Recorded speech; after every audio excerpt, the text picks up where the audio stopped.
ina ga wanda ya kashe mumini, ina ga wanda ya kashe malami uban al'umma irin Ja'far Mahmud Adam. Babu shakka waɗanda suka kashe malam Ja'far wallahi tallahi sun ci amanar musulunci. Kuma sun ci amanar kuma sun ci amanar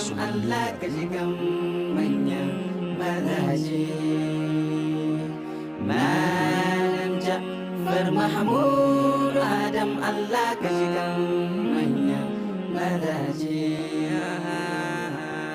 Yanzu sai na tuna da Malam Ja'far Mahmud Adam, wanda duk da'awar shi sam ba don son duniya yake ba. Daura ne can haihuwarsa, a Kano rayuwarsa, fage ne farkon zamansa, a Kano ba inda bai sani ba. Yayi bin almajiranci, sai ya tashi da son zumunci, yayi boko don mutunci, amma bai wuce sakandare ba. Malam Ja'far Mahmud Adam, Allah ka ji kan manyan mazaje. Malam Ja'far Mahmud Adam, Allah ka ji kan manyan mazaje.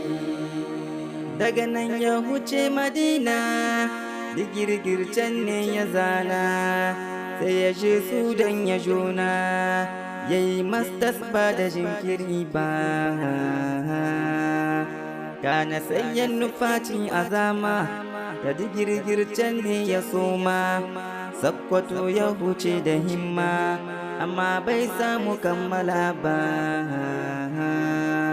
Hafizi ne mai basira, masanin tafsir da sira, ga kira'a in yarira, ba za ka rabe da husari ba. Malam Ja'far Mahmud Adam, Allah ka ji kan manyan mazaje. Malam Ja'far Mahmud Adam, Allah ka ji kan manyan mazaje.